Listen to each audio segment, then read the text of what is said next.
बिस्मिल्लाहिर्रहमानिर्रहीम। आज का हमारा टॉपिक है करेक्टरिस्टिक फंक्शन और जिसका दूसरा नाम है indicator function. Let A be any subset of non empty set X, then the characteristic function defined on the set A is denoted by this. जिस सेट के ऊपर आपने डिफाइन करना है उस ये आपके पास साई जिसे कह लें आप, ये आपके पास साइन है, स्टाइलिश एक्स जिसे कह लें ये साइन है, और जिस सेट के ऊपर आपने फंक्शन अप्लाई करना है उसको यहाँ पे लिखेंगे। और एक बात याद रखें कि ये एक रियल वैल्यूड फंक्शन है, इसके आंसर सिर्फ दो ही आ सकते हैं, या 1 या 0।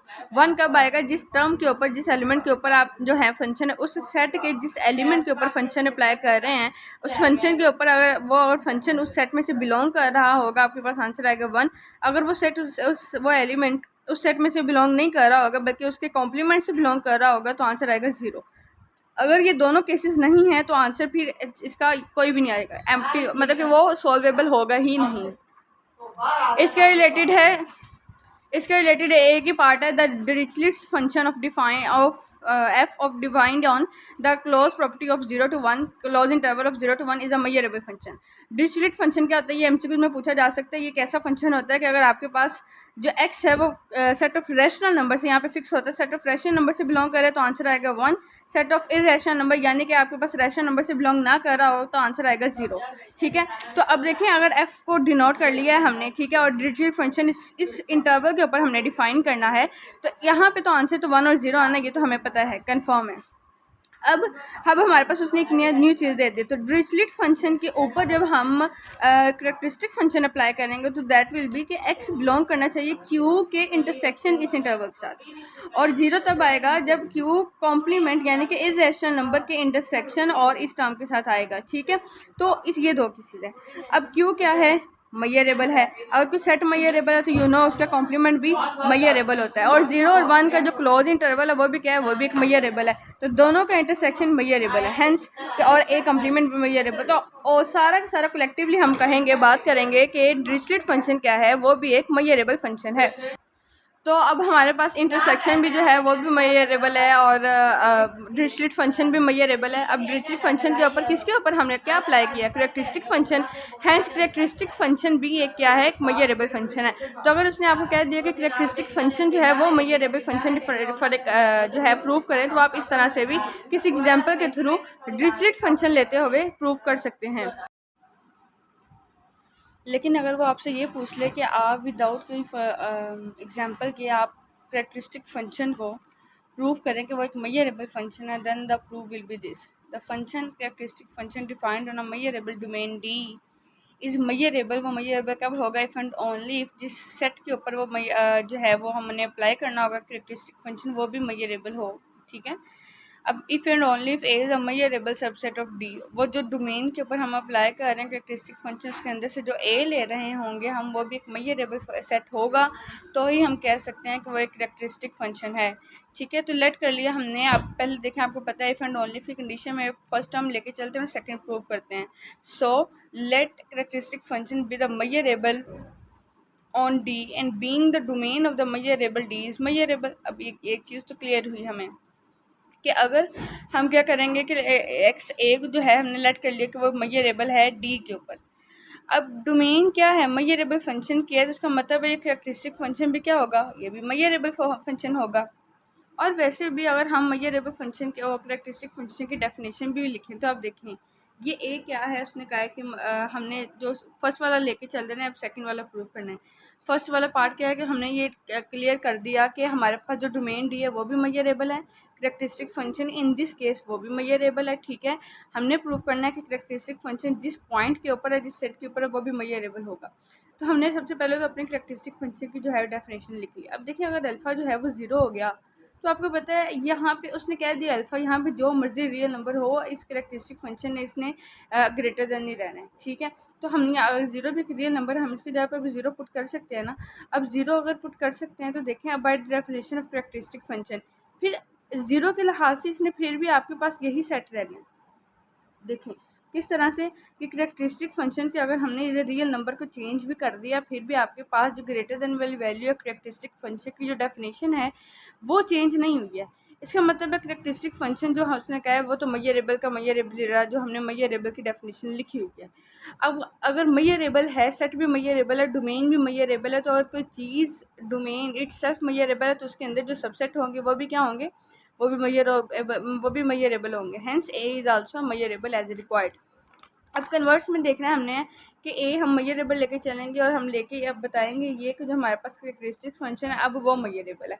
तो सपोज कर लिया कि ए मैयरेबल है और डोमेन भी मैयरेबल है, ठीक है। और हमें पता है कि डी को इस तरह से लिख सकते हैं, अगर ये आपके पास डी है, ठीक है, और ये ए है, तो ए और ए कॉम्प्लीमेंट साइडों वाला, इसको यूनियन करेंगे तो डी नहीं बन जाएगा। मैंने लिख दिया डी तब बनेगा जब ए और ए कॉम्प्लीमेंट को यूनियन करेंगे, और अगर ए और ए कॉम्प्लीमेंट का इंटरसेक्शन लेते हैं तो इनमें कॉमन कुछ भी नहीं है, यानी ये बाहर वाला टर्म ए कॉम्प्लीमेंट है, इनमें कॉमन कुछ भी नहीं है, वो एम्प्टी है, ठीक है। अब अकॉर्डिंग टू एक्स जो हमारे पास करेक्टरिस्टिक फंक्शन आपको पता है, मैंने आपको बताया था अल्फ़ा के वैल्यूज़ जो हैं वो दो ही आनी है, एक ज़ीरो और एक वन। तो अल्फ़ा जो है वो या तो ज़ीरो आएगा और ग्रेटर देन ज़ीरो होगा और लेस देन वन होगा, ये कंडीशन होती है, ये आपको पता है करेक्टरिस्टिक फंक्शन का, यहाँ से इससे आगे पीछे आंसर नहीं जाता।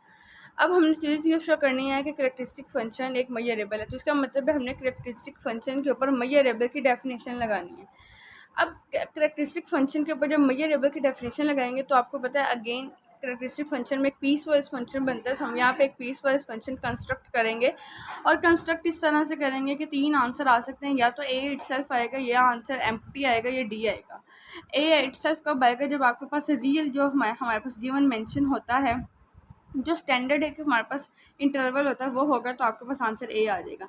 एम्प्टी तब आएगा जब इस लिमिट से एक्सीड कर जाएगा, यानी वन से आंसर भरा हो जाएगा, तो एम्प्टी आएगा। और अगर ए अल्फ़ा ज़ीरो से छोटा हो गया, अब यहाँ पे अल्फ़ा ज़ीरो से बड़ा है, अगर अल्फ़ा ज़ीरो से छोटा हो गया तो आंसर डी आएगा, ठीक है। तो इस इंटरवल को हमने तोड़ के लिख दिया इन तीन केसेस में। और एक पीस वाइज फंक्शन जो होता है वो मैयरेबल होता है। यहाँ पे देखिए A measurable, empty set measurable, D measurable. So a set which contains all the measurable elements is also a measurable. Hence ये सेट किसका है, ये तो करेक्टरिस्टिक फंक्शन की डेफिनेशन का सेट है, तो अगर ये सब कुछ है measurable है, hence characteristic function is also measurable। अब ये वाला मैं आपको डिरिचलेट फंक्शन जो कि बहुत इंपॉर्टेंट है, very very important corollary, Dirichlet function क्या होता है, वो measurable with respect to characteristic function किस तरह से, ये हम कर चुके हैं। Next we have step function.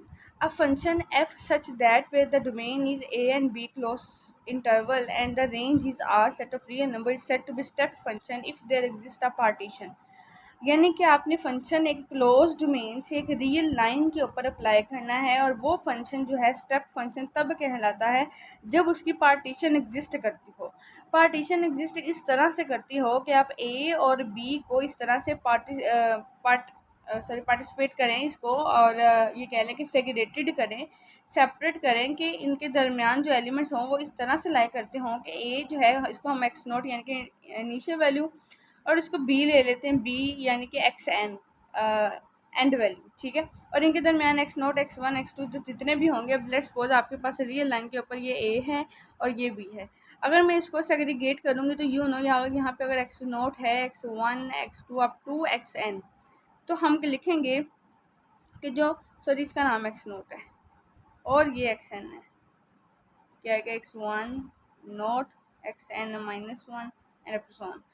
अब जो एक्स नोट है वो छोटा होगा एक्स वन से, यही से बात है, ये बड़ा होता जा रहा है ना, एक्स वन छोटा हो गया एक्स नोट से, जिस तरह से आप ये लगा लें, ये वन है, आगे टू है, three four five six seven eight, तो वन छोटा है टू से, टू छोटा है थ्री से, थ्री छोटा है फोर से, यही चीज़ आएगी ना। सिमिलरली एक्स वन छोटा होगा एक्स टू से, एक्स टू से, x three up to so on है, और ये लास्ट पे भी ये पार्टीशन अगर एग्जिस्ट करती होगी और आपके पास इंटरवल ये है, यानी कि सब इंटरवल इसका हर सब इंटरवल पे फंक्शन अप्लाई करके देखना है। ये एक सब इंटरवल बनाओ, फिर ये और इसी तरह से लास्ट वाला ये, यानी कि हर सब इंटरवल पे फंक्शन अप्लाई करने से अगर ये पार्टीशन एग्जिस्ट करती है किसी कांस्टेंट के साथ और उनका जो डिफरेंस है वो कांस्टेंट ही आएगा, ठीक है, यानी अप्लाई करने से आंसर कांस्टेंट ही आना, जाहिर सी बात है। आप एक ही मेजर पार्ट की सेग्रीगेशन करने के बाद उस फंक्शन अप्लाई कर रहे हैं, तो मेजर पार्ट यानी ए से बी के ऊपर आप फंक्शन अप्लाई करें या इसके सब इंटरवल्स के ऊपर फंक्शन अप्लाई करें, अगर आंसर में आपके पास कोई डिफरेंस नहीं आता और वहाँ पे पार्टीशन भी एग्जिस्ट कर रही है, इट्स मीन हर स्टेप को करके भी देख लिया, होलिस्टिकली भी करके देख लिया, हमारे पास आंसर में डिफरेंस नहीं आया, that is why this function is called step function. So here is the remaining definition. The interval a be such that in every sub interval xi minus 1 to xi the function is constant. हमारे पास function क्या होगा, constant, answer constant ही आएगा. या अगर मोर comprehensive आप definition करना चाहें तो आप ये भी लिख सकते हैं, a step function f where R is the domain and R is the, यानी कि सेल्फ जो फंक्शन होता है उसकी बात कर रही हूँ, can be written in the form, उसको हम इस तरह से लिख सकें. आपको पता है ये कांस्टेंट फंक्शन है और स्टेप फंक्शन में अगेन कैरेक्टरिस्टिक फंक्शन भी इंक्लूड होता है. हम किस तरह से करते हैं कि इन सब इंटरवल्स का समेशन ले किसी कांस्टेंट के साथ और उसके साथ एक मल्टीप्लाई करवा दे कैरेक्टरिस्टिक फंक्शन. तो यहाँ पे सी आई क्या है, वो कोई रियल नंबर्स हैं, ए आई क्या है, सब इंटरवल जो हम ले रहे हैं, और एक्स, ये आपको पता है एक्स ऑफ ए क्या है, ये तो एक कैरेक्टरिस्टिक फंक्शन है जो ए के ऊपर या ए आई के ऊपर डिफाइन हो. This can also be the definition of step function. Here we go for the example of step function. So bracket function is a step function. अब ब्रैकेट फंक्शन कोई भी फंक्शन हो सकता है. किस तरह से ब्रैकेट फंक्शन होता है, जस्ट लाइक दिस. उसमें क्या सी एक ब्रैकेट है, ठीक है, और यहाँ की जो 0.9 है. आप ये बताएं कि इसके ऊपर स्टेप फंक्शन जब अप्लाई करेंगे तो आप इसका आंसर क्या आएगा. देखें होगा क्या, आप अब जो भी इसके अंदर इंटीजर होता है ना, वो हम वो इंटीजर देखेंगे जो 0.9 के इक्वल हो या छोटा हो. इंटीजर देखना है, ठीक है. अब 0 छोटा देखना है. अब 0.9 से जो कंप्लीट इंटीजर है वो 0 है. 0.8 इज़ नॉट अ इंटीजर, ये बात याद रखें. इंटीजर में 0 plus minus 1 plus minus 2 plus minus 3 ये चीज़ें आती हैं. तो 0.9 से कंप्लीट इंटीजर जो छोटा है वो 0 है, उससे छोटा -1 है, उससे छोटा -2 है, ठीक है. तो 0.9 से छोटा 0 है, ठीक है. तो अब यहाँ पे हमारे पास जो एग्जैक्टली एक नंबर 1 टर्म जो ब्रैकेट फंक्शन अप्लाई करने के बाद आएगा उसका आंसर आएगा 0.9 का क्लोज फंक्शन 0 आएगा, ठीक है. ब्रैकेट फंक्शन जो है वो हम इस तरह से फाइंड करते हैं. इसी तरह से उसने आपको x इज इक्वल टू 1.2 दे दिया. अब 1.2 से छोटा इंटीजर क्या है, वो 1 भी है, 0 भी है, -1 भी, -2, ये तो चलता जाएगा. लेकिन आपने तो बिल्कुल करीब आएगा ना उसका इंटीजर, वो लेना. तो उसके 1.2 के सबसे छोटा इंटीजर बिल्कुल करीब जो होता है वो क्या है, वो तो 1 है. Hence this is the answer. अगर x इक्वल्स टू 2 हो तो x इक्वल्स टू 2 से छोटा 1 भी है, 0, -1 -2. तो इस तरह से हमने ब्रैकेट फंक्शन. हाँ, एक बात मैं आपको बता दूं कि ब्रैकेट फंक्शन को किसी भी कार्टेशियन प्लेन के ऊपर हम ड्रॉ कैसे करते हैं, ये भी एक शॉर्ट क्वेश्चन आता है. तो अब देखिए यहाँ पे जो इंटरवल, ये जो x है, ठीक है, अगर उसने आपको ये इंटरवल दिया हुआ है, ये इंटरवल्स उसने दिए हैं हमें, ठीक है. x जो है वो -1 से -2 तक लाई कर रहा है, और -2 के जिसके जिस साइड इक्वल होगा ना आपने वो उसका आंसर. अगर इसे इंटरनल, तो अगर आपने आप इस इंटर को इसके ऊपर नहीं कर सकते, इसके बना नहीं सकते, लेकिन इसके अंदर से वो पॉइंट्स एक्सट्रैक्ट कर लें जो हमने ड्रॉ करना है. लेट्स सपोज वो ये कह रहा है आप ये वाला इंटरवल जो है वो ड्रॉ करें कार्टेशियन प्लेन के ऊपर. अब यहाँ पे -2 इंक्लूड है, और -2 और -1 तक जो है वो चीज़ है. देखो मैंने शुरू किया कि -2 इंक्लूड है. अब देखो यहाँ से मैंने ये पॉइंट शुरू किया और मैंने लिख दिया कि मेरा फंक्शन जा तो -1 तक रहा है, बट -1 इज़ नॉट इंक्लूडेड. तो जो टर्म इंक्लूडेड नहीं होती उसके ऊपर ऐसे गोल बना देते हैं, ठीक है. तो अब हमारा ये वाला इंटरवल जो है वो हमने लिख लिया. कौन सा इंटरवल है ये, less than x less than -1. ये वाला इंटरवल जो है इसके ऊपर शो, किसी भी लाइन के ऊपर कार्टेशियन प्लेन के ऊपर किसी इंटरवल को इस तरह से शो करते हैं. अगर उसने कह दिया कि आप -1 less than equal to x, और जो आपने इंक्लूड है ना उस पॉइंट से 1 से शुरू करना है, -1 से शुरू करना है, सॉरी. अब -1 से शुरू करना है ये, और कहाँ तक जाना है, 0 इंक्लूड नहीं है, तो यहाँ तक आएंगे और ये पॉइंट ऐसे कर देंगे, तो ये हमारा ये वाला इंटरवल शो हो जाएगा, ठीक है. तो इस तरह से हमारा जो है वो स्टेप फंक्शन भी क्लियर हो गया. अब स्टेप फंक्शन में सारे इंटरवल्स आ सकते हैं, पीस वाइज फंक्शन आ सकते हैं, ठीक है, स्टेप फंक्शन में. अब f(x) जैसे ये अल्फ़ा बीटा, अब ये भी एक स्टेप फंक्शन है. देखें उसने मुझे बताया होगा कि आपके पास डोमेन ये है, आपके पास जो रेंज है वो फिक्स होनी चाहिए, ठीक है. तो अब ये भी एक जो है वो पीस वाइज फंक्शन है, यानी कि स्टेप फंक्शन है. ये भी स्टेप फंक्शन है, इसको भी मैंने डोनेट किया हुआ है. और हर इंटरवल जो है वो एक सेट होता है, लेकिन every set is not an interval.